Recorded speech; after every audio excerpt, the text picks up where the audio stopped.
Hello, everyone. I'm Nandita Paradkar, and I'm joined with Tim Kutz to provide an update on Gallows Road Multimodal Study. Before we get started, I'd like to mention Title VI notice. We operate programs and services in accordance with Title VI of the Civil Rights Act. Information is also available on our website as shown here. The topics that we will be covering include providing a recap of the purpose and go over the steps we used to conduct this study, summarize the public outreach from the previous round, and how that led to formulating the preferred concept. We will be going over the analysis results for the preferred concept with respect to providing adequate and comfortable pedestrian and bicycle facilities, transit improvements, safety, and vehicle operations. The recommendations for the corridor-wide improvements proposed as part of this study are for long-term. Full implementation with construction is at least 15 to 20 years from now. Hence, we are proposing some short and intermediate-term improvements which may need more immediate attention than the others. We will also go over the preferred options for Beltway Crossing Bridge, followed by an update on the next steps and schedule.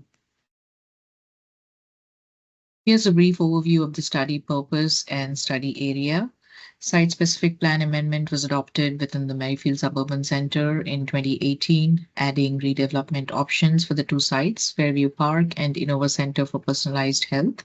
This resulted in this long-term study along Gallows Road corridor between Tysons and North to Greater Annandale and South, with a comprehensive look at multimodal transportation improvements in and around Merrifield Suburban Center. The goal of this study is to balance different modes to help all users traverse along the corridor and also facilitate travel along local roads parallel to Gallows Road. For the ease of analysis and outreach, we split the corridor into three segments: north, middle, and south. Northern segment, as shown in green, is the portion between Route 7 and I-66. Middle segment in blue is the corridor between I-66 and I-495. And southern segment in red is a portion between I-495 and Columbia Pike. The graphics also show parallel connections that were assessed as part of this study, including Sandburg Street in the northern segment, Eskridge Road, Merrily Drive, Williams Drive, and Wellness Boulevard in the middle segment, and along Annandale Road in the southern segment. This is to show the steps we used to conduct this study. Towards the beginning of the study, we established goals and objectives, crafted a vision statement, conducted existing conditions analysis, which was presented during our first round of public outreach held in September 2023. We analyzed different alternatives as future improvements, testing with 2045 conditions, and presented the results during our second round of outreach that we conducted end of last year in November. And based on the feedback we received, we have recommendations for the preferred concept along with the analysis results. And we are also proposing some short and intermediate term improvements, which may need more immediate attention than the others, this being a long-term study with full implementation and construction no sooner than 15 to 20 years from now. Over to you, Tim. Thank you, Nandita. As part of the study, we established a vision statement and a set of goals and objectives to sort of lead the planning process.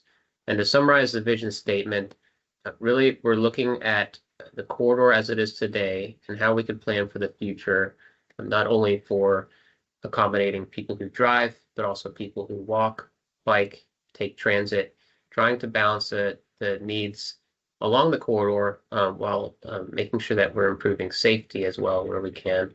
And then if we go to the next slide, we have several goals and objectives that sort of get us to that vision. So one would be providing active transportation networks, and active transportation generally meaning human-powered mobility devices or walking, running, hiking, taking bikes or e-bikes. And so we'd be looking to make it safety improvements and expand those networks, not only adding them where they're missing, but also making them comfortable so that we're encouraging people to use them. Equitable mobility options. So those would be trying to provide better transit service, not just in terms of the frequency, but even providing new routes where possible. Balancing the regional versus local needs. We've heard from many folks, especially on our stakeholder group for this project, that Gallows Road should really be seen more as a local road, not a regional one that's just serving people trying to get through from Tysons and Annandale and places in between. And so making sure that we have adequate access for local trips is really important. Access to transit is another one. In order to encourage more people to take transit, it's critical that we have ways for people to walk and bike to the transit stops and to the metro at Dunlory, for example. And making sure that we're also having efficient travel and reliable travel, not just through transit, but also making sure that we are balancing the needs of other roadway users with those of folks that do drive on Gallows Road. And then finally, environmental and heritage resources, making sure that we're mitigating and ideally avoiding any impacts to those things. The next slide will talk about the outreach summary so far. So the first round of outreach that was done at the end of 2023, this is just a sample from the survey, and an important question that helped lead us to the alternatives that we wanted to test for this corridor. So a lot of the feedback that we got back was geared around improvements for those active transportation modes, making sure that we're installing crosswalks and pedestrian signals so that people can get safely across Gallows Road, widening sidewalks where we can, installing bike lanes or bike facilities, and then making sure that we're also not overly impacting the roadway. Trying to make sure that we're working within the existing right-of-way is something that we've tried to do in making our recommendations for this study. And so the second round of community feedback was looking at the different alternatives we tested. So alternative one, the vehicle-focused alternative, was really more conservative take on Gallows Road in the future. So minimizing vehicle lane widths where we can. So if there's a 12-foot lane width, maybe taking that down to 11 or even 10.5 or 10. And then taking out some turn lanes without putting undue pressure on a vehicle delay. Alternative two was more transit focused, where we had proposed a bus rapid transit system that was in some spots median running and others alongside the curb. This was pretty impactful on the roadway in that we're taking some vehicle lanes away through the segments that we studied. And then finally, alternative three was active transportation focused. So not as impactful to the roadway as the transit alternative, but generally speaking, more improvements for people walking and biking. And so we asked for folks to give us their preference on those alternatives in the different segments, and we can go back and take a look at other presentations that we've given to get a closer look at what those are. But generally speaking, folks did not want to make the trade-off between having higher vehicle delay or impacts to vehicles in lieu of having those, like I said, impactful transit recommendations that we had with the bus rapid transit system. But at the same time, you can see in the green that there is a desire, maybe not always the top preference, but at least a desire to have improvements to active transportation. And so we worked up the preferred alternative to try to balance these and make sure that we're not impacting vehicle delay or vehicle metrics as much, but also trying to provide reliable transit service and those improved active transportation facilities. And so we'll see those in the cross sections, starting at the top of the corridor in the northern segment. One thing to note very importantly is currently in our comprehensive plan, Gallows Road is recommended to be widened to 6 lanes, so 3 through lanes in each direction, north-south. Our recommendation is to remove that from the comprehensive plan and keep basically what's out there today is you have 2 through lanes in each direction. You can see the existing conditions cross-section on the bottom is kind of a look at generally what Gallows Road looks like today in many spots where you have the on-road bike lanes, the 2 through lanes in each direction, and the center left turn lane. So we would be looking to relocate a bicycle facility off-street and have that on the west side with a 2-way cycle track, separated from a wider sidewalk, a planted buffer between the cycle track and the roadway, and then on the east side, another planted buffer with a wider sidewalk.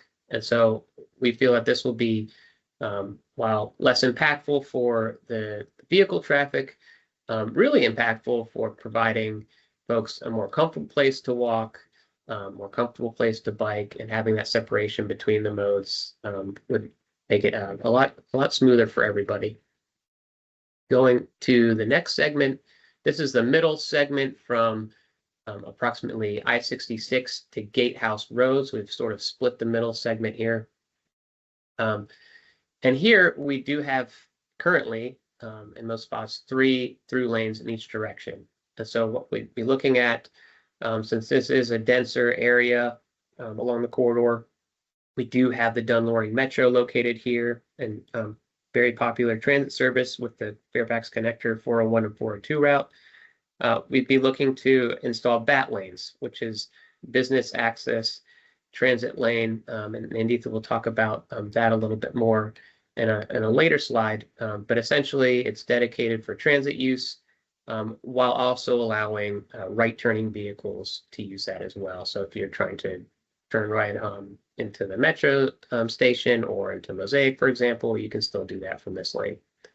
But generally speaking, continuing the cycle track, and then even from Gatehouse Road to I-485, continuing that cycle track down on the west side, widening the sidewalks where we can, and installing those planted buffers. And the difference here between this slide and the former slide is we are removing the BAT lanes from this recommended cross section. So you do have 3 travel lanes still as exists today in each direction. And then when we get to the southern segment, as we'll demonstrate in one of the later slides, it's much more constrained. So right-of-way is very tight here. And so we're not able to continue that 2-way cycle track and the tree buffer all the way down. But by narrowing the roadway, at least narrowing the lane widths and even potentially the gutter, we're able to fit in a wider sidewalk, at least on one side, being the west side or south side, and then continue that down to a 3-lane cross section from Woodburn Elementary south to Hummer Road.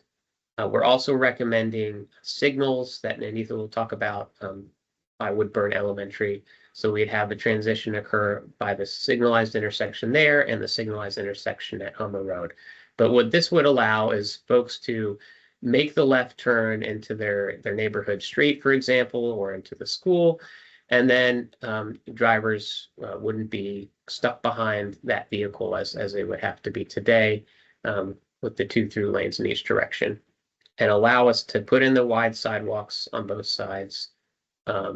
Wider again, of course, on the west side and south side, and then put in planted buffers with smaller street trees. Continuing south, this first cross section on top looks at where Gallows Road splits.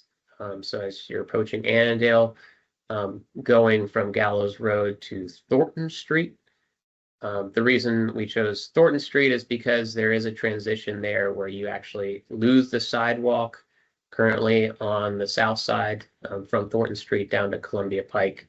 And so in this top cross section, we'd be able to put in a wider sidewalk, planted buffer, maintain the parking on both sides of the road, and then also put a planted buffer on the other side. We're able to do that in large part because there are currently on-street bicycle lanes, buffered bicycle lanes, and so we would essentially be taking that and moving that into that shared use path on the south or west side, depending on how you look at it. And then from Thornton Drive to Columbia Pike, where the right-of-way becomes more constrained. This is the bottom left image I'm talking about right now. In this situation, again, because there is not currently sidewalk on that south side, we would be taking away the parking on the south side, maintaining it on the north, and then getting the wider facility just on that south side with the tree buffer. Looking at the other side of the road as it splits into Annandale Road down to Little River Turnpike, there's currently a planned road diet there with the VDOT repaving program. And so we'd be looking to maintain that and then put in a permanent wider pathway on that west side, again, to have that continuity between the segments. This is just a look at the constraints that I mentioned earlier. So looking at just east of I-495, this large building is the Woodburn Elementary School. And you can see on the left side, you have very narrow right-of-way. It's about 64 feet, sometimes even narrower. And then by the school itself, it widens out a little, actually pretty significantly to 85 feet. And there is an existing asphalt trail on the north side. And so in order to actually accommodate the wider pathways and wider buffers, we're going to obviously need to work with the cross section that we have, and in some cases probably narrow the landscape buffer, and in some cases where we do have more right of way, we can widen that out if feasible. Now the next presentation will be posted on the website. We'll discuss the analysis. So we have pedestrian, bicycle safety, as well as vehicle and transit analysis. That'll be in a second video.